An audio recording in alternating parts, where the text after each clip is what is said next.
ಯಾರಿಗೆ ಜಾಸ್ತಿ beauty conscience ಇದೆ? ನಮ್ಮ ಮನೆಯವರಿಗೆ. ಸರ್ ನೋಡಿ ನಿಮ್ಗೆ 4 ಕೊಟ್ಟು ಹೆಂಗೆ ಮೇಡಮ್, ಹೆಂಗೆ ಹೇಳಿ ಮೇಡಮ್? ಎಲ್ಲಾರು ಮದ್ವೆಗೆ ಹೋಗ್ಬೇಕು ಅಂದ್ರೆ ನಾವು ರೆಡಿ ಆದ್ರೂ ಅವ್ರು ರೆಡಿ ಆಗಿರಲ್ಲ. ನಾವ್ ಇನ್ನೊಂದ್ ಸರಿ ಬೇಕಿದ್ರೆ ಡ್ರೆಸ್ ಬಿಚ್ಚಾಕಿ ರೆಡಿ ಆದ್ರೂ ಅವ್ರು ರೆಡಿ ಆಗಲ್ಲ. ಓಕೆ, ನಮ್ಮ ಮನೆ ಮದುಮಗ ಯಾರಪ್ಪ ಅಂತಂದ್ರೆ ನಮ್ಮ ಅಪ್ಪನೇ. ಸರ್ ನೋಡಿ, ನೀವೊಬ್ರೆ ನಿಮ್ಗೆ ನೀವೊಬ್ರೆ ವೋಟ್ ಹಾಕೋಬೇಕು.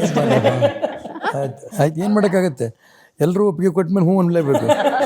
ಮಾವ ತುಂಬಾ ಬ್ಯೂಟಿ ಕಾನ್ಶಿಯಸ್. ಡ್ರೆಸ್ಸು ಅಷ್ಟೇ, ಅವ್ರಿಗೆ ನೀಟಾಗಿರ್ಬೇಕು. ಒಂದ್ಸರಿ ಹಾಕೊಂಡಿರೋ ಡ್ರೆಸ್ ನೆಕ್ಸ್ಟ್ ಹಾಕೊಳ್ಳೋದಿಲ್ಲ. ಅವ್ರು ಪೂಜೆಗೆ ಬರ್ತಾರೆ ಅಂದ್ರೂ ಅಷ್ಟೇ, ನೀಟಾಗಿ ಪಂಚೆ ಹಾಕೊಂಡು ಶಲ್ಯ ಹಾಕೊಂಡು ನೀಟಾಗೆ ಬರೋದು, ಹೇಗೆಗೋ ಬರೋದಿಲ್ಲ. ಇವ್ರು ಹೇಗೆಗೋ ಇದ್ರೆ ಇವ್ರಿಗೆ ಜೋರು ಮಾಡ್ತಾರೆ. ಇಬ್ರಲ್ಲಿ ಯಾರು ಜಾಸ್ತಿ ಜಿಪ್ಪುಂಡ್ರು?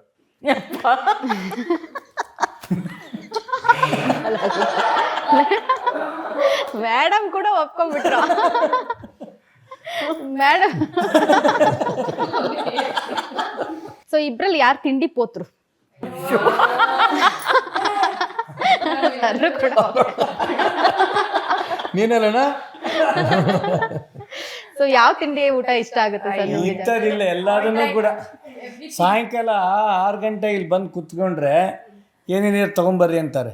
6ರಿಂದ ಸುಮಾರು 7:30 8 ಗಂಟೆವರೆಗೂ ಅಲ್ಲಿ ಏನೇನಿದೆ, ಆಮೇಲೆ ಊಟ ಬೇಡ ಅಂತ, ಆಮೇಲೆ ಲಾಸ್ಟಿಗೆ ಊಟ ಬೇಡ ಅಂತ ಹೇಳೋದಷ್ಟೇ. ಕುರುಕ್ಲೆ ತಿಂಡಿ, ಚಾಕ್ಲೇಟ್, ಐಸ್ ಕ್ರೀಮ್ ಭಾರಿ ಇಷ್ಟ.